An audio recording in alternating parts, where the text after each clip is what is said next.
Alintina, bakit ba Naku. binigla yata tayo ng panahon at bigla tayong sinambihan na makakaranas kaagad tayo ng danger level na heat index? Ano ba nagdala nito? Si Dr. Nathaniel Servando, administrador ng Pag-asa, nasa linya natin. Mr. Administrator Nathaniel Servando, magandang morning po. Si Ka Jerry at si Tina po itong kasama ninyo. Magandang umaga po, sir. Magandang umaga po, Sir Jerry and Miss Tina, at of course sa lahat ng tagapakinig ng inyong programa. Apo. Administrator, bigla ho ba ito? Nakakagulat naman na bigla tayong makakaranas ngayon ng heat index na danger level. Actually, hindi naman bigla dahil inasahan na natin ito dahil nasa transition na tayo from amihan towards ito yung relatively warmer and humid weather condition. Apo. Tumataas ang heat index kapag mataas ang humidity or alinsangan ng ating hangin. Lalong-lalo na ang prevailing wind sa ngayon ay easterlies, no? Galing sa silangan. May dala itong maraming very humid ang hangin. Opo. Kaya nga po, pero yun nga, nasa transition pa lang tayo, pero nasa transition pa lang para makaranas tayo kaagad ng danger level na heat index. Hindi ba kakaiba yun, Administrator? Hindi naman kasi kung tingnan natin ang heat index observation at forecast, actually naka-record lang tayo ng tatlong lugar na umabot ng danger level na heat index. At sa ibang lugar, sa Luzon, maging sa Mindanao, nasa ano pa naman, hindi pa naman umabot ng danger. Kailan po yan? Of course, Kailan po? inasahan natin ito.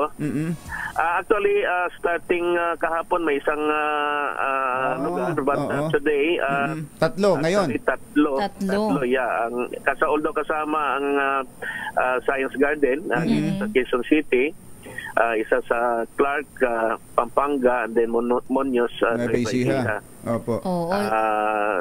So kapag ang prevailing weather condition natin, no, maliban sa clear sky, and then of course inasahan natin na mataas ang air temperature, kasabayan pa ito ng mataas na humidity, kaya mataas ang observed heat index. Oo, sir, hanggang kailan to magtatagal? At sabi nyo nasa transition na tayo ng mula sa amihan season. Kailan po matatapos itong amihan season? Ang aming tinataya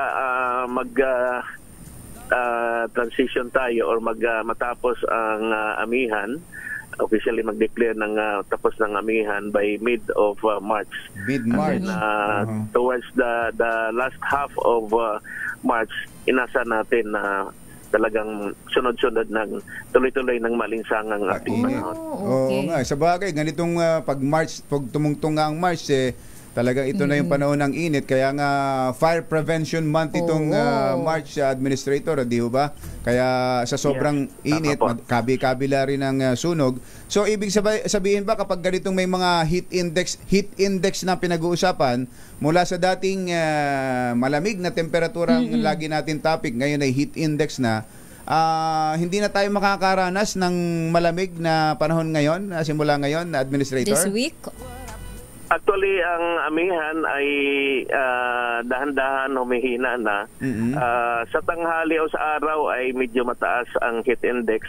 Kaya kung ating maobserbahan, in the morning or sa madaling araw o sa gabi, medyo malamig na, pa. But towards the mid of this March ay talagang mawala na yung malamig na temperatura sa madaling araw.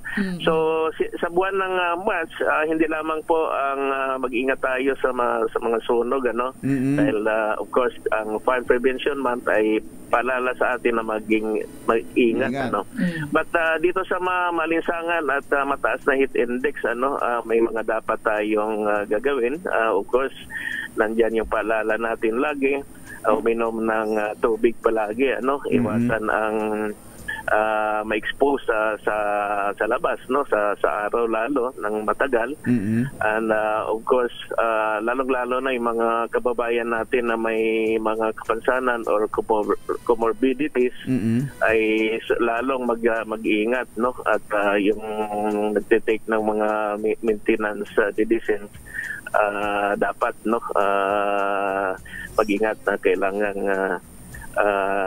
gawin, no, or i-take, no, para maiwasan o makatulong na maiwasan itong inasahan natin ng mga illnesses kakibat Dala ng nitong init. mataas na panahon niya. Oo. Sir, eto po bang 46 degrees Celsius na ito? Ito na po ba ang maximum na temperaturang init na mararamdaman natin sa kabuuan ng itong the rest of the year? O meron pa bang Ako tataas nagsumagot ito? May tataas pa ba ito? Of course, sinasa natin na tataas pa ito. In fact, in the previous years, observation natin, umaabot pa nga ng extremely danger. Kapag tumaas kasi na more than 52 degrees centigrade ang heat index, ito Extreme. yung tinatawag na sa extreme, no? So ang epekto nito, maaaring magkaroon ng heat stroke, no, ang ating mga kababayan. Now, there were areas na nakaranas ng ganitong heat index in the past. Of course, inasahan natin na tataas pa ito habang patuloy tayo sa pinaka-peak ng tawag nating summer, although wala tayong summer dito, pinaka-peak na dry and warm months, particularly sa April at first half of May. Yeah, ano na ho pinakamataas na Naitala. Naitala natin na heat index? Sa observation namin umabot ng 53. Like for example, the past 3 years sa may Occidental Mindoro. Of course, ang mga lugar like Tugigaraw, no, lagi mainit yung mga yan. mataas na mga heat index. Opo. Dito rin sa Metro Manila, no, although hindi umabot pa na more than 52, but of course, umabot lang ng 50 or 51 ay talagang malapit na, very close to extreme danger. No? Opo, okay. Administrator, maraming salamat po sa update at sa paalala sa ating mga kababayan. Good morning po. Maraming salamat. Wala naman po, at maraming salamat sa pagkakataon na ito na maipaliwanag natin ang na ating naramdaman sa araw na ito. Lahat pinapayuhan natin na mag-iingat po at gawin ang dapat upang maiwasan ang illnesses kakibat ng mainit na panahon. Thank you. Si Administrator Nathaniel Sarvando ng DOST Pag-asa.